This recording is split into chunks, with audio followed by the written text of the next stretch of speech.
Sometimes I find it hard to believe that I've been an internet user for 20 years now. That's older than some of my coworkers. It's over half my life. And still, the internet feels like the new thing. I take it for granted, like we all do. But at least I remember what it was like when it wasn't there. When you had to leaf through an encyclopedia set to find an answer. When you could only find Gillian Anderson's picture in magazines. Or later, when songs took 30 minutes to download and full-length movies were almost impossible to find because no one's hard drive could hold them. First, getting online was super exciting. I mean, the first time I did it without supervision, because I knew I had anything at my fingertips. I could type it into good old Lycos, and there it would be. I was interested in naked celebrities and the paranormal back then. I was only 13, give me a break. I was so interested in the paranormal, I built a Fortune Cities homepage and linked it to the darknet web ring, where all the best dark websites and homepages came together. Pages on spellbooks, goth babes, the occult, dark art, and a gross-out page or two. It was through the web ring that I met Angelica. Angelica hosted a Wiccan GeoCities or tripod homepage that I found particularly alluring. No, wait, it was Angel Fire. She just made the best of some cool animated GIFs, MIDIs, and frames. Amazing stuff at the time. Just like her, the page was creative and attractive, but also simple. The reason I bring her up is she contacted me just a few weeks ago by email asking, "What's been happening?" A catch-up question. And this is pure Angelica. She signed the email with her ICQ contact number. I enjoyed the quaint touch. It'd be like someone in the 90s sending a letter with a wax seal, right? I replied back with a summary of how my life had gone over the past 18 years or so since I'd last communicated with her. 18 years, makes you think. She shot back a response almost immediately asking for details. We exchanged a few emails this way. I was pretty excited to come home from work and write to her, actually. Nothing romantic, it was just like reconnecting with my past. It was a strange feeling, but I started to notice something off. She never really answered anything about herself. She ignored my suggestions that we text or even talk on the phone. She just kept wanting to know more about me. It got me wondering if something was wrong, like she's dying and just doesn't want to say. So I just ask her why she isn't sharing and if there's something I should know. I read over her previous messages, looking for clues, I guess you could say. And I noticed something that didn't occur to me at all until then. Her email address was at globetrotter.net. I know a lot of people still have their old email addresses that they just haven't given up. It just struck me as strange. Globetrotter was a Canadian ISP way back in the mid-90s. I didn't even realize they still hosted. It's like she was purposely trying to be old school. But something about it creeped me out, like she was trying too hard to make me feel nostalgic or something. It's hard to explain. Again, I didn't have to wait long for her reply. She didn't tell me what was wrong. She just asked me, "Hey, do you remember the hole?" I didn't. Just a hazy sense that I dreamed about something called the hole once. Whatever it was, I had an instinctive feeling that it was something bad. I went over IRC rooms, websites, and news groups in my head, but nothing. She sent me another email before I could even reply. "You really don't remember? The hole was our little secret. Not many knew about it. Even fewer how to find it. But we found it. It was right there all along. Sometimes when you'd load darknet in Netscape, there'd be a tiny black dot in the bottom, left corner, in all this blank space. You had to hover over it exactly and click it. Then you'd be there. You'd be in the hole. You remember it now, don't you?" She was right, I did. I didn't remember ever calling it the hole, but I remembered that secret little space we found. I remember it was like the browser didn't see it as a real website or something. There wasn't even an address to copy and paste from the bar.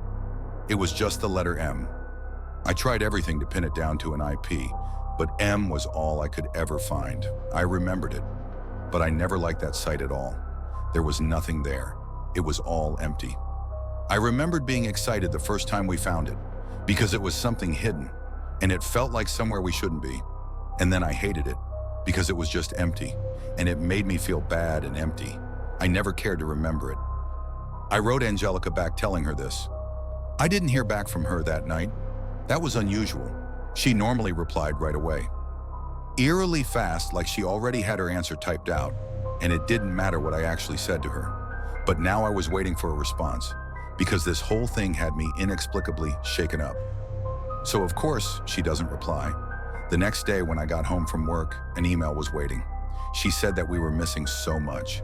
The hole had so much in it to discover, so many secrets. You could just keep going and going. It was like an endless puzzle. Everyone else stopped at the first layer, but she felt there had to be something else in it, that no one would create and hide this thing for no reason. And she kept looking until she discovered how to go deeper. And she kept going. She said it's still there to find if I want to go looking. The web ring is gone, Netscape is gone, but the hole is still there. I felt a strange chill down my spine that I brushed off as nerves. I was up for a promotion and a little stressed after all. Then I started to wonder if she was pranking me. But Angelica wasn't really a humorous girl. She'd laugh at your jokes, but she didn't really make her own. And I just felt she was completely serious. In fact, something about her earnestness was really disturbing. I didn't reply to her right then. I decided to run some checks on her because things just weren't adding up. I started with her email address to see if she'd been posting anywhere. I was searching for a while before I hit something. I didn't find any forum posts or websites or anything like that. What I found was that her email host, Globetrotter, had stopped hosting 11 years ago. The email address she was writing from was impossible. Why would she go through so much trouble to create a fake email address that mirrored whatever email address she would have been using in the 90s? That wasn't just quaint anymore. That was crazy. I was really worried about her. But at the same time, I was worried for myself. I was never all that close to her. I mean, we hadn't talked in 18 years. Why did she suddenly want to reach out to me? And why just to talk about some long-forgotten website? Because I felt like that's what she was building up to all along. It's just so weird. I kept digging around. I used her ICQ number, her name, the state I believe she lived in. I could find no record of her doing anything after her Angel Fire homepage. No Facebook, no Google+, not even a MySpace. It's like her last presence on the internet actually was in the 90s. It's possible to take nostalgia too far. I tried not to think about it. By this point, I'd gone a week without sending her an email or her sending me one. I felt guilty about it, but I had every right. I was losing sleep over this. I just knew I'd regret it if I sent her another email, and it seemed like she took the hint at first, but a new email came in, telling me how she thought she was coming to the center of the hole. But you could spend your whole life in here. I remember those words exactly because they unsettled me. A week after that, I got a different kind of email. This one didn't even have an email address. That was spooky enough in itself. But then the text just read, "If you get an email from anyone saying there's someone, delete it and forget what you read." It wasn't signed. I figured it had to be Angelica, but it was so vague. I was really getting nervous. I thought about getting the police involved, but I knew they couldn't do anything. I received another email with instructions of where to go looking for the hole. A place on archive.org on their Wayback Machine still had the dot to click on. I thought about going to check it, but the honest truth is I was afraid to check it. Something was just wrong with this whole situation. The another email came from the blank email address. The body was just the link to a Gopher site. Now, I hadn't seen a Gopher site in a good 15 years. I had to download an old browser just to access it. If you weren't around at the time, Gopher sites just housed a bunch of text files and folders. You'd go to gopher://blablabla.com. They were usually run by universities. This particular Gopher site only had a few files. They had different file names, but all the files said the same thing. "Help me please," over and over. I did get the police involved this time. They were courteous, but they thought I was being pranked. I asked them if they could at least look into Angelica. I told them all I knew about her. They said they'd try. I stopped received emails from Angelica and the blank address after that. I hoped it was over. I think a month passed before anything else happened. I got a large manila envelope in the mail, no return address. I hesitated to open it, but I did. And inside was a print out of all my correspondence with Angelica. Not just the new stuff, even emails I'd written her back in the 90s. I barely remembered them, but I recognized my old email address, and the things I said sounded like teen me. The only thing not in there were the emails from the blank address. I took this stack of papers to the police to tell them something's definitely up. They told me they still thought it was a sick prank. I asked them, why sick? Because that seemed strong. That's when they told me they heard back from her local PD. Angelica's been a missing person since 1999.